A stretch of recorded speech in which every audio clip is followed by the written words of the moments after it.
ഉന്നത വിദ്യാഭ്യാസ മേഖലയിൽ വന്ന മാറ്റം നോക്കണം. 2016 നമ്മുടെ രാജ്യത്തെ വിദ്യാഭ്യാസ മേഖലയെ, ഉന്നത വിദ്യാഭ്യാസ മേഖലയിലെ പ്രധാനപ്പെട്ട സ്ഥാപനങ്ങളെ ഒരു ലിസ്റ്റ് ചെയ്താൽ കേരളം ആദ്യം എവിടെയും കാണില്ല. കേരളത്തിലൊരു സ്ഥാപനവുമില്ല, ആദ്യത്തെ 100-ൽ പോലുമില്ല. ഇതായിരുന്നു അവസ്ഥ. അന്നേ തുടങ്ങി 2021 LDF സർക്കാരിന് തുടർഭരണം, LDFന് തുടർഭരണം ജനങ്ങൾ സമ്മാനിച്ചു. 2021 അധികാരത്തിൽ വന്ന സർക്കാർ ഉന്നത വിദ്യാഭ്യാസ മേഖലയിൽ കൂടുതൽ ശ്രദ്ധിക്കും എന്ന് പ്രഖ്യാപിച്ചു. നേരത്തെ തുടങ്ങിയതിന് ഈ തുടർച്ചയുടെ ഭാഗമായുള്ള ശ്രദ്ധ കൂടി വന്നപ്പോൾ നല്ല മാറ്റം സൃഷ്ടിക്കാനായി. എന്താ മാറ്റം? ആദ്യത്തെ 100-ൽ നമ്മളില്ലാതിരുന്നു നേരത്തെ.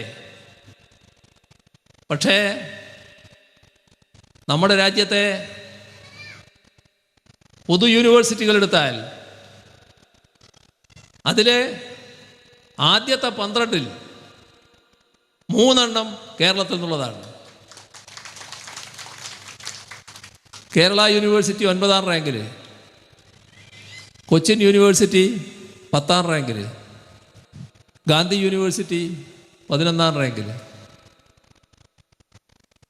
കാലിക്കറ്റ് യൂണിവേഴ്സിറ്റി 43-ാം റാങ്കിൽ. ഇത് മാറ്റമല്ലേ?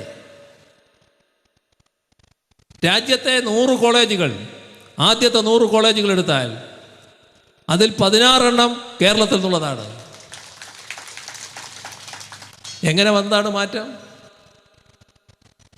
ഉന്നത വിദ്യാഭ്യാസ മേഖലയെ മാറ്റുന്നതിന് വേണ്ടിയുള്ള ശക്തമായ നടപടികൾ സ്വീകരിച്ചു. കേരളത്തെ ഉന്നത വിദ്യാഭ്യാസ മേഖലയുടെ ഹബ്ബാക്കി മാറ്റാൻ നടപടികളെടുത്തു. അതിൻ്റെ ഭാഗമായി നല്ല രീതിയിൽ പുതിയ കോഴ്സുകൾ വന്നു, പശ്ചാത്തല സൗകര്യം വർദ്ധിച്ചു. അതിൻ്റെ ഭാഗമായി അക്കാദമിക് നിലവാരം കൂടുമ്പോൾ വിദ്യാർത്ഥി പ്രവേശനത്തിലും വലിയ തോതിലുള്ള മാറ്റങ്ങൾ വന്നു. വിദേശത്തുള്ള വിദ്യാർത്ഥികളടക്കം നമ്മുടെ കേരളത്തിൽ പഠനത്തിനായി വരുന്നതല്ല. അവർക്ക് വേണ്ടിയുള്ള ഹോസ്റ്റലുകൾ ഇൻ്റർനാഷണൽ സ്റ്റാൻഡേർഡിൽ നമ്മുടെ യൂണിവേഴ്സിറ്റികളിൽ നിർമ്മിക്കുന്ന നില, നിരവധി നടപടികൾ ഗവേഷണ രംഗത്തെ പ്രോത്സാഹിപ്പിക്കുന്നതിന് പോസ്റ്റ് ഡോക്ടറൽ ഫെലോഷിപ്പുകൾ വലിയ തോതിൽ സംസ്ഥാനം നൽകുന്നു. എല്ലാം കൊണ്ടും ഉന്നത വിദ്യാഭ്യാസ മേഖല വലിയ തോതിൽ മാറി.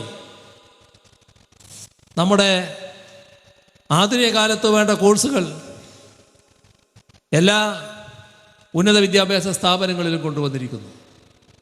ഇനിയും മാറണമെന്നാണ് കാണുന്നത്, ഇനിയും ശക്തിപ്പെടണം എന്നാണ് കാണുന്നത്.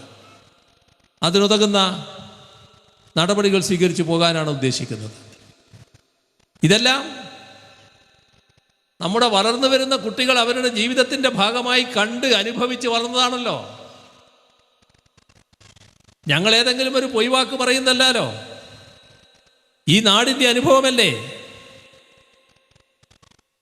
ഇതാണ് LDF നമ്മുടെ നാടിനെ ചെയ്യാൻ ഉദ്ദേശിച്ച കാര്യങ്ങൾ എന്നത് നാട് കൃത്യമായി മനസ്സിലാക്കുന്നുണ്ട്.